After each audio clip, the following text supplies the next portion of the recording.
गुरु भक्ति योग परमात्मा के साथ एकत्व स्थापित किए हुए आचार्य के पवित्र चरणों की धूली तो शिष्य के लिए अलौकिक अलंकार है।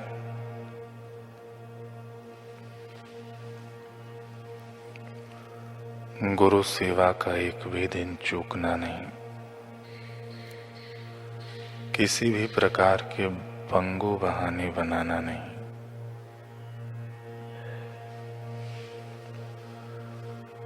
जो अपने को गुरु चरण की धूली मानता है, ऐसा शिष्य धन्य है। जो शिष्य नम्र, सादा, आज्ञाकारी तथा गुरु के चरण कमलों के प्रति भक्ति भाव रखने वाला है, उस पर गुरु कृपा उतरती है। गुरु के कार्य का एक साधन बने।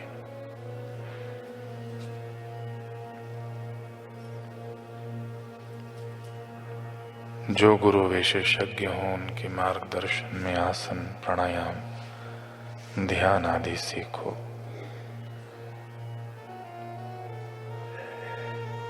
जिसकी निद्रा तथा आहार आवश्यकता से अधिक है,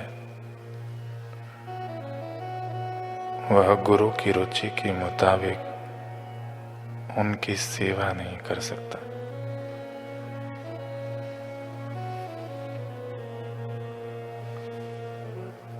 गुरु जब आपकी गलतियां बतावें, तब केवल उनका कहा मानो।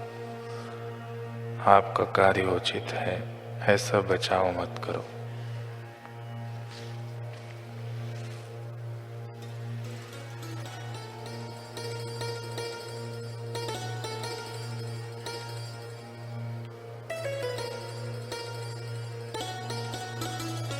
शिल्पाकार क्षेमेश्वर भारत के सर्वश्रेष्ठ मूर्तिकारों और स्थापत्य कला विशारदों में गिने जाते थे। शिल्पकार क्षेमेश्वर, उनका पुत्र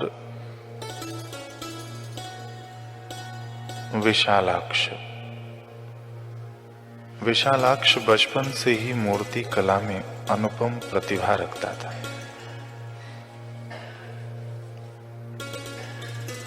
पिता ने बड़े मनोयोग से बेटे को कला की बारीकियां सिखाई और पुत्र ने अपने पुरुषार्थ व एकाग्रता के बल से अनेक मूर्तियां बनाकर पिता को दिखाई।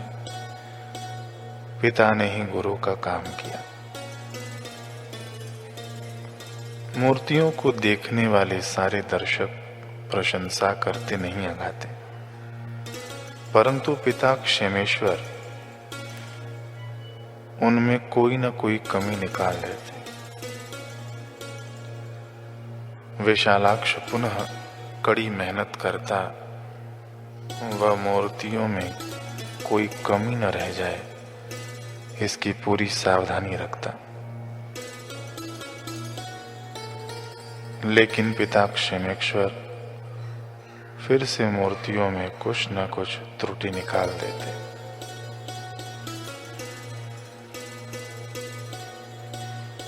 फिर से किए गए कठोर परिश्रम के बावजूद हमेशा विशालाक्ष को पिता का या कहो गुरु का असंतोष ही हाथ लगता। लेकिन वह अपने मन में कोई फरियाद वृत्ति न लाते। फरियाद वृत्ति न लाते हुए पिता की प्रसन्नता पाने हेतु अन्य मूर्तियां बनाने उत्साह के साथ लगा रहता।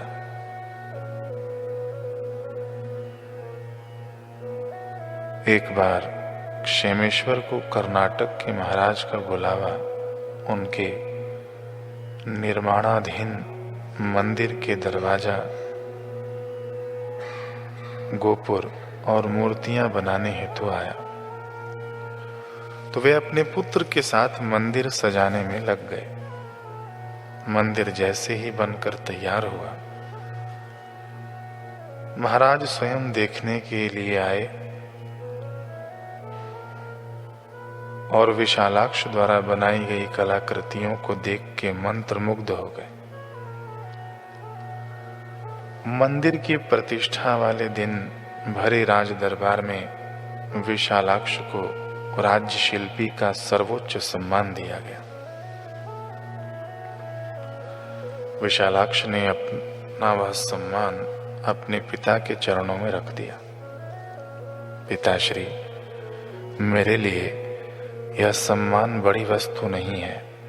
मेरी कलाकृतियों से आपके चित्त में संतोष, प्रसन्नता हो तो वही मेरे लिए बड़ा उपकार है और बड़ा उपहार है। यदि आपके हृदय में मेरी कला से संतोष न हो तो मैं इस सम्मान को राजा को सविनय लौटाना चाहता हूं। पिता क्षेमेश्वर ने विशालाक्ष को गले लगाकर आशीर्वाद देते हुए कहा, बेटा, तुम्हारी बनाई मूर्तियां तो अच्छी थीं, परंतु मैंने तुम्हारी प्रशंसा इसलिए नहीं की कि प्रशंसा पाने या सम्मानित हो जाने पर तुम्हें कहीं अभिमान हो जाने, तुम्हें अभिमान न आ जाए, तुम्हारे आगे की उन्नति रुक न जाए। मैं तुम्हें केवल एक अच्छा, प्रशंसित, श्रेष्ठ या श्रेष्ठतर कलाकार के रूप में नहीं देखना चाहता था। मैं तुम्हें इस विद्या की पूर्णता के शिखर पर पहुंचा हुआ देखना चाहता था। विद्या ददाति विनयम। आज मैं तुम में विद्या में प्रवीणता के साथ साथ अपने पिता, अपने गुरु के प्रति विनय एवं शिष्यत्व की पराकाष्ठा भी देख रहा हूं।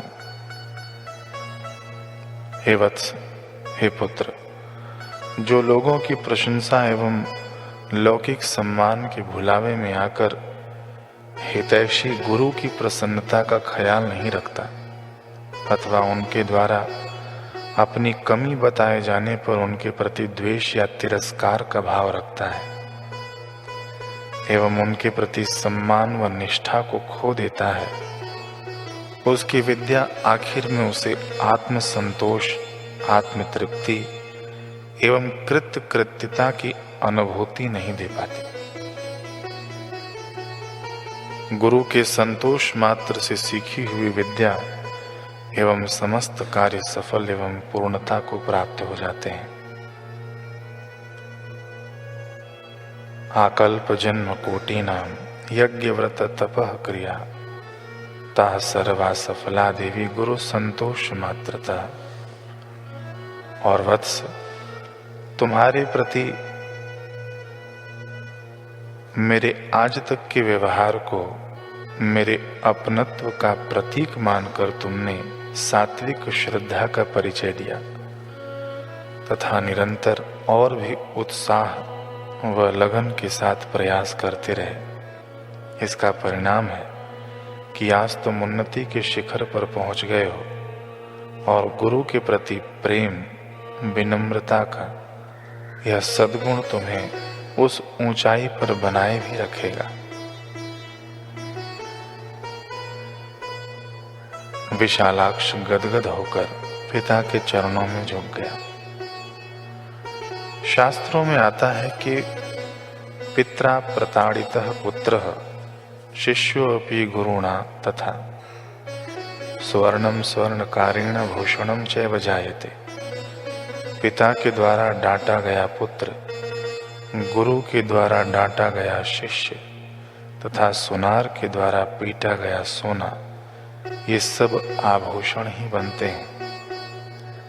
यदि किसी को आत्मानुभवी सद्गुरु मिल जाएं और उत्साह व लगन से उनके मार्गदर्शन में चलकर वह उनकी कसौटी पर खरा उतरने में सफल हो जाए तो लौकिक अलौकिक उन्नतियों के शिखरों पर तो क्या, वास्तविक उन्नति के भी शिखर पर पहुंच सकता है, अर्थात परमात्मा प्राप्ति भी कर सकता है।